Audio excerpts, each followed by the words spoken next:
Hello everyone and welcome. Andy Bryan here from the Soul Pathway, and today within this video I wanted to speak with you all about reflections and healing. And this video is really more so going to be about my personal journey and story at this current time, because I believe it's really essential for us to be vulnerable, authentic and raw in who we are.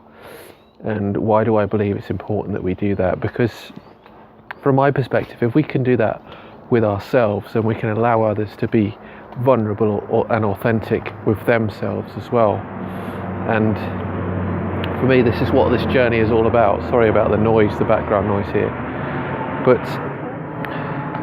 it's really about guiding the way, and by me sharing some of my experiences, some of my journey, then I can potentially allow you to follow in my footsteps in many ways, in terms of following your own journey and pathway, because we all know that this journey is challenging at times. It's not easy.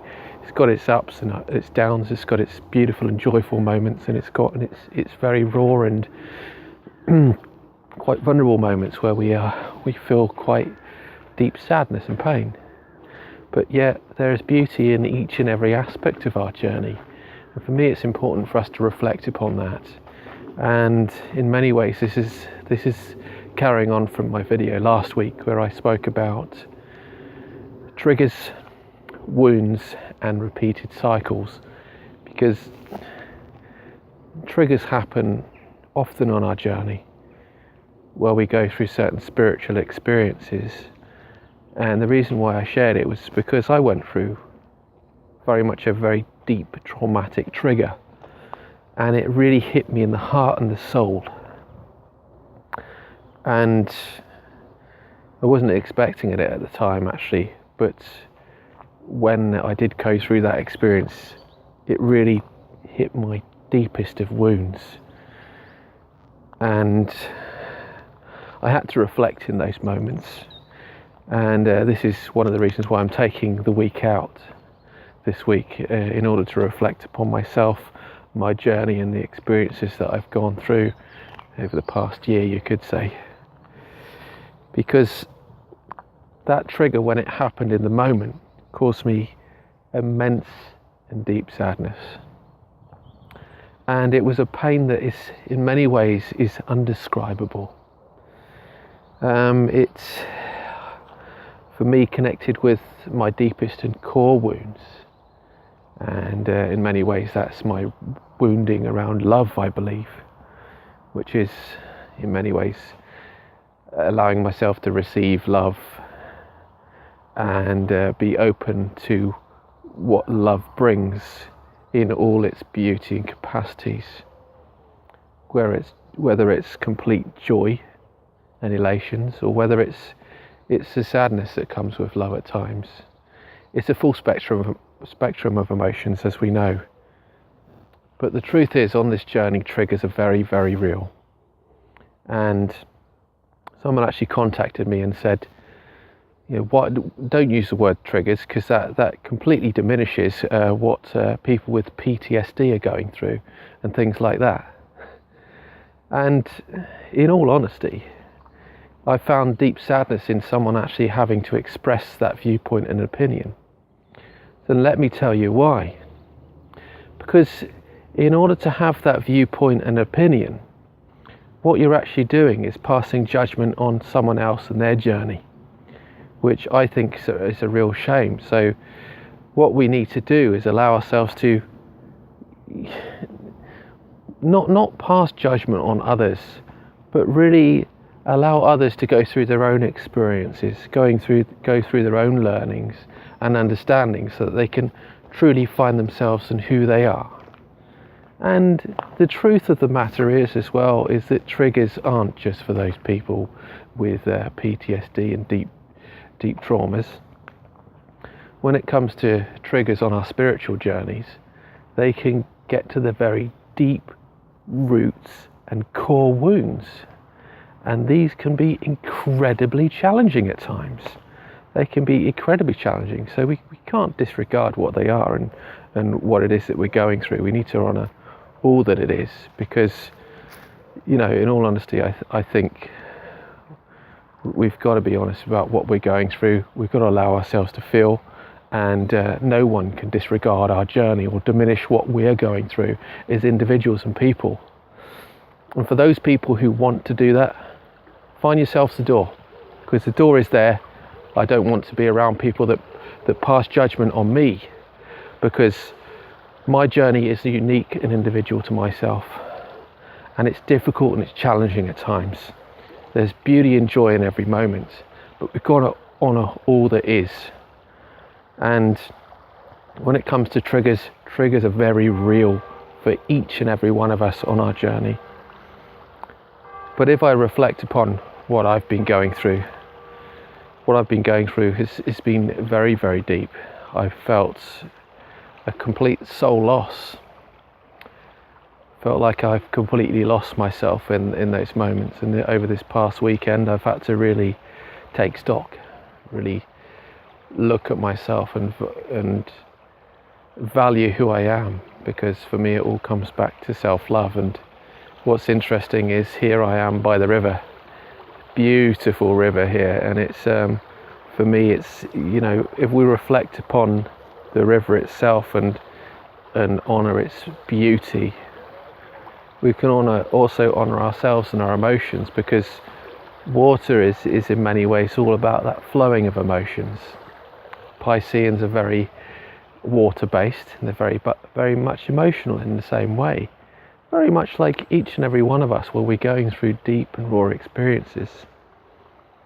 But whatever comes up to you, allow yourself to honour it. Honour that deep emotion, honour that feeling. If you feel that deep abandonment, that deep rejection that you're going through, yes, it can be incredibly, incredibly painful at times, difficult to work through. But when we start to discover and uncover where it comes from, then we can begin the process of healing. And in many ways, this is where reflection comes into play, because we need to reflect upon all those experiences that could have brought up the rejection, shame, the trauma that comes from within these experiences. Because in a way, they all come from our inner child, and our inner child wounds are expressed in those moments where we access those triggers. So whatever comes up for you in those moments, it's good to go back to those previous childhood wounds that may have come up for you. But reflecting upon those things are important, and getting to the root of what it is that could be causing that pain can really allow you to move forward in a much better way, with much grace and ease, really. But I'm sharing this video with you today because, as I said, I want to be raw, vulnerable and honest with you, because if I can't do that for myself, then I can't truly guide and show you the way. Not that I know the way at all, because when it comes to your spiritual journey, you need to find the way for yourself. And that's really what my soul pathway process is all about. It's all about helping you disconnect from conditions and patterns of the ego, learning to find your unconscious self, your drivers, motivations and beliefs, what sets your soul on fire every day, so that you can strive towards that. You can take a step each and every day to bring you closer to your innermost desires, what your soul calls you in each and every moment. And also the soul pathway process is learning how to heal from shadow aspects, and healing from shadow aspects. I'm not a healer in any way, I wouldn't say. I've done Reiki training a while ago, and I've done hypnotherapy, but I haven't done a really big, deep healing modality. Although I believe hypnotherapy is healing in many ways. But my role here at the Soul Pathway is to be a guide and a mentor for you, so that I can help you find the right way for yourself. And it's all about shifting consciousness and awareness and connecting with your soul as an individual. But I'm taking this week to reflect I didn't think I would create a video today, but I thought it was essential for me to speak about my meandering thoughts in these moments. So this may be a bit of a video that's all over the place, but I think when we go through deep sadness and pain, again, we need to take some time out. We need to stop, reflect within ourselves, notice what is coming up for us, and allow ourselves to heal in those moments. Allow ourselves to really become present in who we are once more. Disconnect from all those things that no longer serve you, so you can find yourself in moments of bliss. One of my favourite spiritual teachers, Joseph Campbell, said, "The universe will open doors for where there was only once walls, when you find your bliss, when you find your calling and you follow that." And I do believe that's very, very much true for each and every one of us. So as you think about this week ahead, what I would love for you to do is reflect upon your own spiritual journey, your soul pathway, as you've grown, evolved, transformed in many ways, and become who you are. There is still a journey ahead of us. We need to learn to find ourselves in those moments. And a lovely dog has just found me. So I will say thanks for listening, and I'll say bye for now.